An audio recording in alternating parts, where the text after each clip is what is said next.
It was Mom's 30th birthday, and I couldn't wait to show off my birthday present. Ta-da! Mom, meet Shiny. This little guy will help you vacuum the carpets and couches. Hey, Shiny, show Mom what you got. Monami! Get that thing out of here! No, Shiny! Stop! You bad boy, Shiny! See, Mom? How useful he is? How many times have I told you making these useless robots isn't gonna get you anywhere? Why can't you just focus on your science lessons? Okay, that didn't go as expected at all, but at least Mom clocked in some good cardio that day. Shiny ended up in the trash the next morning, and it broke my heart to see the garbage man take him away. You could have at least let Shiny stay in the garage. I spent 3 whole days building it. I can't believe you spent so much time on a silly robot when you could use it to read that science encyclopedia your dad bought you. It cost a fortune. I didn't tell him to get me that ridiculous book. Watch your words, young lady. If you want to be a doctor, you need to be really good at science. My parents were obsessed with making me a doctor, so much that they'd started saving for my medical school even before I was born. I think they believed if I became a doctor, all their money problems would be solved. So to keep them happy, I studied my butt off and aced all my science quizzes and competitions. But my first love was coding. One day, I read in a journal something about the government's latest space program. It seemed pretty exciting, and I was totally intrigued. That night, I spent hours online trying to learn more about the program. But then suddenly, some information started flashing on my screen that looked kinda top secret. The more I looked at it, the scarier it got. Could it be that I'd hacked the government database? Feeling alarmed, I quickly switched off my laptop and went to sleep. The next morning, I woke up to ear-piercing screams. Monami, wake up! We're under attack! What? The aliens are here? Not aliens. Some guys wearing black suits and black glasses. And there's a freaking helicopter circling our home. I jumped out of bed and rushed to the window to see a helicopter landing on our front yard. 5 commandos got out of it, along with a gentleman who I vaguely remembered having seen on the TV. I'm the president's PA. Someone from this house hacked into a top-secret government database last night. Government database? We don't even know what it looks like. Do you have a computer? Sir, I have a laptop. Go inside, Monami, and let the adults talk. Mr. Nelson, this is serious. Someone from this address hacked the database, and if you don't tell us who it was, we'll have to arrest all of you. No! Leave my parents alone! I hacked the government database, but it was totally by mistake. I swear I just wanted to know more about that space project. I told the gentleman everything about how I accidentally hacked the database, and he was intrigued. He asked me how I knew so much about codes and computing, and I showed him all the certificates and trophies I'd received over the years. Then he made a few phone calls and gave us the most shocking news. The president is impressed with your daughter's coding expertise and wants to offer her a place in a top-secret government facility. But you'll have to move to the city. We'll send you the details soon. With that, Mr. Wilson left with the commandos, and Mom and Dad turned to me with fire in their eyes. I knew this girl was up to no good, spending hours on that stupid laptop of hers. You could have got us arrested today, and I've heard they serve very bland food in jail. Worse than the soup your mom makes. I'm sorry, okay? But on the brighter side, we'll be able to move to the city. How cool is that? No one's going anywhere. Your dad's job is here, and that's what's paying our bills. My parents simply refused to budge, but everything changed the next day when a big, fat envelope landed on our doorstep. Inside it were 3 air tickets to the city, details of our stay arrangement at a 5-star hotel, and $10,000 in cash. The next thing I knew, my parents and I were on a plane to the city, and Dad and I were super excited because it was our first time flying. But Mom kept saying there was something fishy about the whole thing. It seems too good to be true. Are you sure they wouldn't ask you to do anything illegal or dangerous? Relax, Mom. I'll just be on their coding team. I'll work with military officials, spies, aeronautical engineers. Oh my god, I'm so excited already! Okay. As long as you're happy and we're getting the money. A few hours later, when Mr. Wilson escorted me to the secretive government facility where I was supposed to work, my jaw literally hit the floor. The place looked straight out of a sci-fi movie. Just as I was gathering my wits, my eyes fell on the Milan Husk, the AI genius worshipped by every coding expert worth their salt. You might want to close your mouth. We have some tiny robot dragonflies flying around. Who are you? He is Marco. He's also a coding genius like you. He'll be your guide for today. Marco showed me every nook and corner of the facility and introduced me to my trainers. My job was to identify loopholes in the facility's computer networks and protect sensitive government data. Basically, you need to make sure no one's able to do what you did 2 days back. I didn't do it on purpose. I know, but I must say, you gave everyone minor heart attacks here. I've never seen the president look so pissed. You've met the president? Yeah, he has an office in this building. The next few days went by in a blur. Marco and I received training from the best coders in the country. We worked together on several projects and bonded over our love for codes and computing. I worked super hard for months and ultimately came up with a software that no bug in the world could destroy. Whoa, Monami, this is pure genius. No, wait, you're pure genius. Tell me something I don't know. The next week, the president himself called me to his office and congratulated me on my outstanding achievement. Well done, Monami. I'm very impressed. So much that I'm considering putting you on my team of cybersecurity advisors. I couldn't believe my ears. This was big. That night, Marco offered to take me out for dinner to celebrate, and I couldn't refuse. But the moment we reached the restaurant, I regretted my decision. The restaurant looked so swanky, and the people inside looked as if they'd catwalked straight out of a fashion magazine. Now that I saw it, Marco was quite well dressed himself, and here I was in my oversized sweatshirt and faded denims. So, would you like to order? Burger and fries? Monami, this is a fine dining restaurant. They don't do fast food. How about we try some of their French delicacies? Oh, French.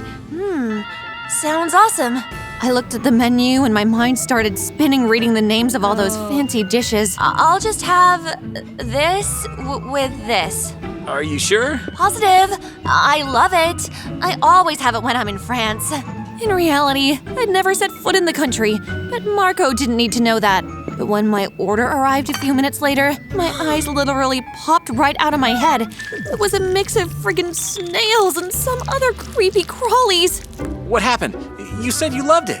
I do, but I was so busy creating that software that I haven't pooped in like 5 days. If I put anything else in this tummy, I'm sure it will explode. Marco laughed like an idiot at that, then grabbed my hand and took me outside. You don't like French food, right? Honestly, the only French food I'm familiar with is French toast and croissants. Then why didn't you tell me? I guess I didn't want to let you know what a villager I am. There's nothing wrong with being a villager, especially if that villager is a top-class genius like you.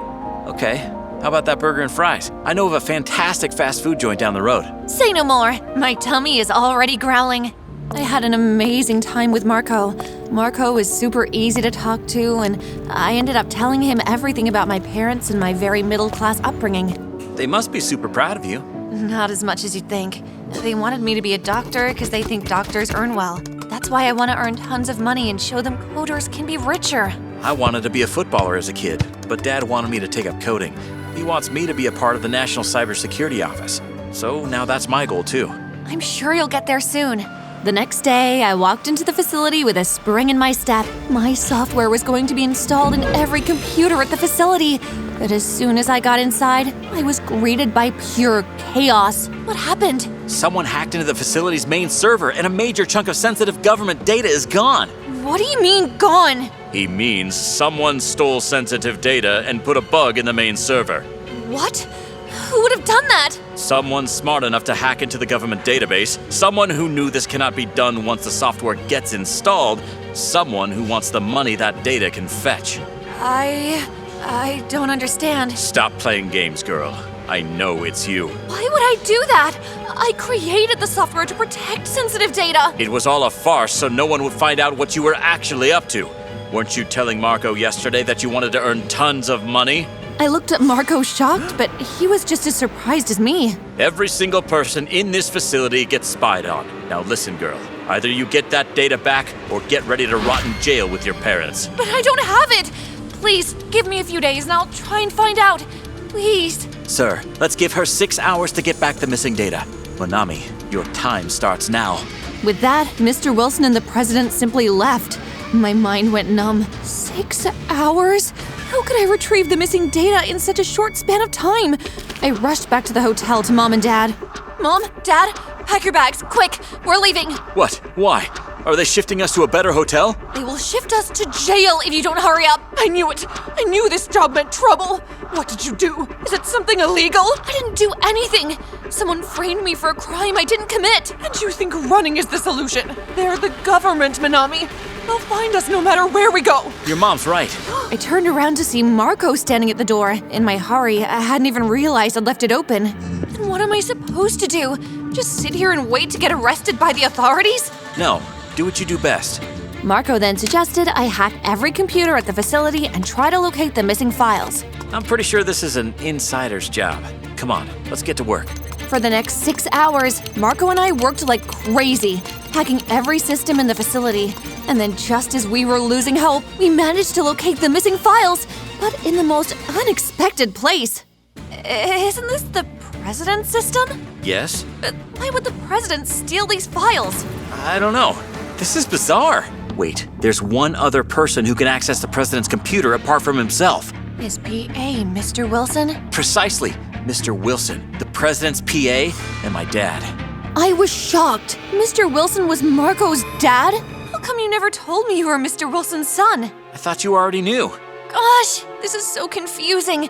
Mr. Wilson is your dad, and apparently he hacked the main server, stole these files and put them on the president's computer, and then blamed me for stealing them. But the question is, why? I guess our only option is to ask him directly.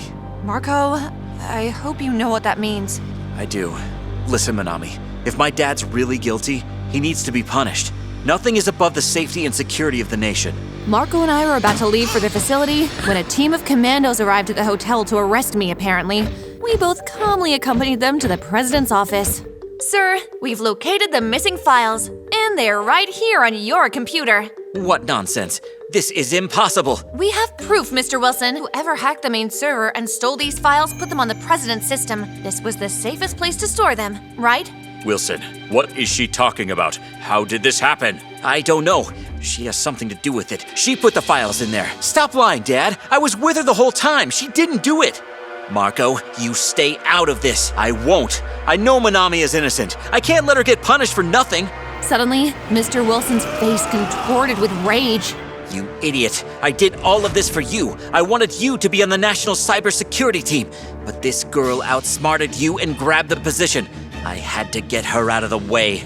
Mr. Wilson's confession left all of us stunned. Suddenly, he broke down crying, and a part of me felt sorry for him. But he had committed a crime, and he had to pay the price for it. Mr. Wilson was fired from his job and had to serve 5 years in prison. Meanwhile, the president included me and Marco in his cybersecurity advisors team. We created some software and robots, but over time, Marco started getting antsy at work. He'd always be in a hurry to rush back home, and we almost never hung out after office like before.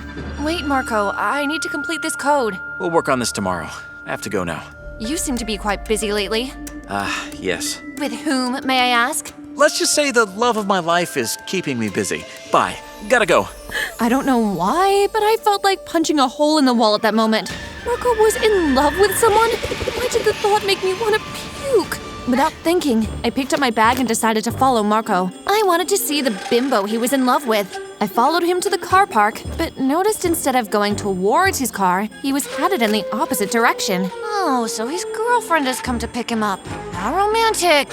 I kept following him, but then he turned abruptly around a corner and simply vanished. I was looking for him when suddenly, a strong arm grabbed me and pulled me against a wall. Why were you following me? I wasn't. I was just... Okay, I was. I thought since you'd not bothered to introduce me to your girlfriend, I might as well introduce myself. My girlfriend? Didn't you just tell me you've been busy with the love of your life?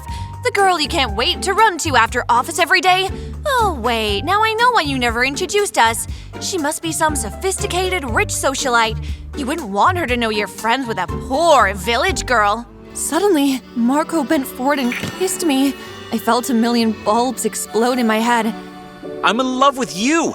Ever since you walked into the facility that day, open-mouthed, your eyes shining with excitement. But you said something about the love of your life.